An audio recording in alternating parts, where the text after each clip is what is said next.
Matric board परीक्षा एवं जुक्त दुई बोर्ड परीक्षा को नहीं गोटे अपडेट आसी जहाँकि कॉपी जोगाइले बंधा हे शिक्षक। तो वर्तमान समय आउ 10 रु 12 दिन रही जुक्त दुई परीक्षा एवं 15 दिन भली रही मैट्रिक बोर्ड एग्जाम। तो ता पूर्व अपडेट रही कौन रही ना मैट्रिक और जुक्त दुई परीक्षा रे तना घना कॉपी जोगाइले बंधा हे शिक्षक। तो फेब्रुआरी तृतीय सप्ताह मैट्रिक और जुक्त दुई परीक्षा आरंभ होगा जाउछि। हाथ आउ कम समय थिबा बेले राज्य सरकार पक्षर तत्परता प्रकाश पाई उभय परीक्षा जेपरी शांति श्रृंखला तथा विवाद मुक्त हेबो सेथिबे एतर कठोर पदक्षेप ग्रहण करा जायछि। परीक्षार्थी परीक्षा केंद्र भीतर को प्रवेश करने समय रे कौनसी वैद्युतिक सामग्री नहीं पारिबे नहीं। सेही बळी केवल परीक्षार्थी नुहे एथर भी कैंपस रे मोबाइल प्रवेश उपरे कटकणा जारी होइछि। परीक्षा केंद्र सुपरिटेंडेंट व्यतीत अन्य कौनसी व्यक्ति कर्मचारी अधिकारी छात्र छात्री कैंपस को मोबाइल नहीं पारिबे नहीं। गोटे बहुत बड़ा अपडेट परीक्षा केंद्र रे केवल सुपरिटेंडेंट व्यतीत अन्य कौनसी व्यक्ति कर्मचारी अधिकारी छात्र कैंपस को मोबाइल नहीं पारिबे नहीं कौनसी कारण रे भी बोले। आज मुख्य शासन सचिव मनोज आहूजा अध्यक्षता अनुष्ठित जिलापाल और आरक्षी अधीक्षक और जिला शिक्षा अधिकारी मानकर वीडियो कॉन्फ्रेंसिंग समीक्षा बैठक रे निर्देश दिया।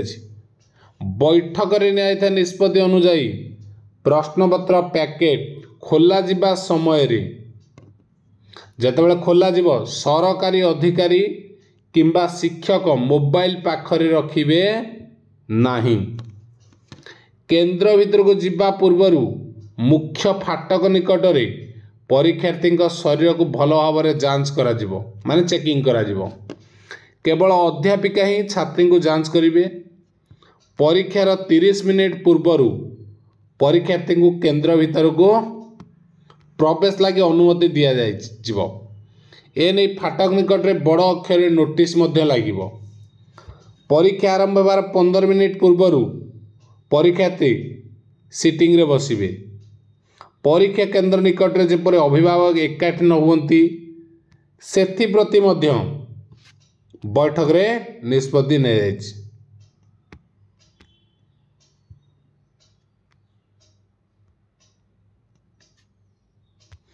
दरकार पड़े परीक्षा केंद्र सुपरिटेंडेंट स्थानीय पुलिस रो सहायता नहीं पारिबे।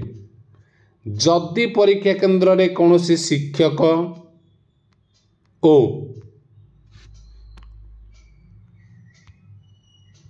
को मोबाइल रखि जना पड़े। मोबाइल समेत वैद्युतिक सामग्री पर कटकणा। मैट्रिक परीक्षा रे 5,10,000 पिला परीक्षा दउछन्ती। जुक्त दुई रे 3,93,000 पिला प्राय परीक्षा देवे।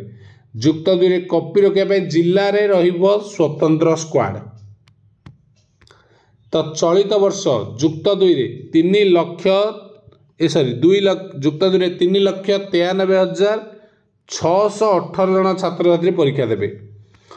तो कला रे आर्ट्स रे सर्वाधिक 2,47,391।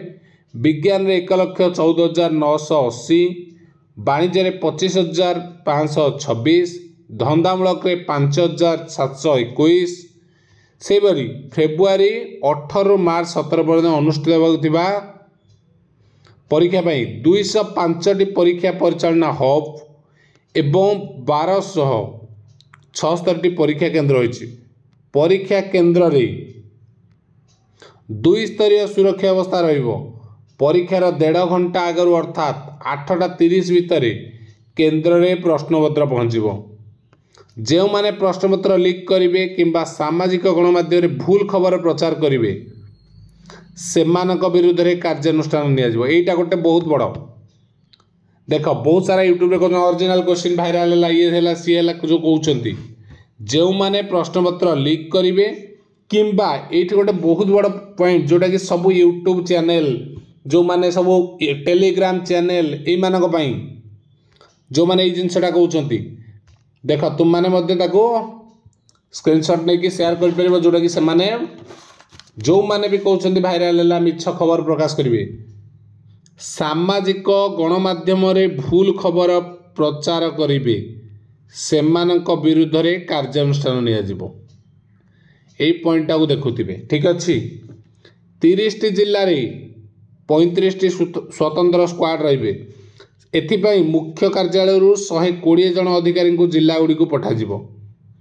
केवल सेंट्रल ऑफिस रे समस्त परीक्षा केंद्र को सीसीटीवी एक्सेस करी हेबो सेहिपरि मैट्रिक रे 5,10,778 राज्य मुक्त विद्यालय 7,766 माध्यम रे 3,792 छात्र छात्री परीक्षा देवे तो मुक्त विद्यालय जो रहिले तो एमानक परीक्षा केबे चलिबो फेब्रुआरी 21 रु मार्च 5 जाए तो मार्च 6 रे अछि सॉरी 5 लिखा जे 6 रे अछि मैट्रिक परीक्षा रे 2,979 एवं अन्य परीक्षा को मिसाई मोट 3,133 टी केन्द्र परीक्षा करा जिवो तो प्रथम थर मैट्रिक प्रश्नपत्र रे वाटर मार्क रखा निष्पत्ति होइछि यह द्वारा कॉपी रोका जाई परिबो बोली माध्यमिक शिक्षा परिषद कर्तृपक्ष आशा व्यक्त करिसेंति जो वाटर मार्क रही तो मुख्य शासन सचिव श्री आहूजा कहते परीक्षा परिचालना पई जो व्यवस्था रही सही अनुसार समस्ते कार्य हेब कौन सी परिस्थिति रे जेपरि प्रश्नपत्र लीक भली गुरुतर त्रुटि न हुए सेप्रति दृष्टि देवे जिले में परीक्षा परिचालना में अतिरिक्त जिलापाल पाहर जड़े उच्च पदस्थ अधिकारी को नोडाल अधिकारी रहिबे से भली परीक्षा परिचालना नियम अनुसार समस्त कार्य हेउछि कि नहीं जिलापाल माने नियमित तदारख और समीक्षा करिवे तो उच्च माध्यमिक शिक्षा परिषद एवं माध्यमिक शिक्षा परिषद कर्तृपक्ष निज निज स्तर में समीक्षा करी परीक्षा परिचालन को निर्भुल और श्रृंखला सह शेष करने को परामर्श दि जाइए बैठक में विद्यालय गणशिक्षा विभाग शासन सचिव शालिनी पंडित समेत उभय परिषद अधिकारी उपस्थित थे तो ये थिला इनफॉरमेशन तुमर कि परीक्षा को लेकिन वर्तमान बोर्ड तरफ निर्देश आसी कौ भली कटकणा सबू करा ठीक अच्छे।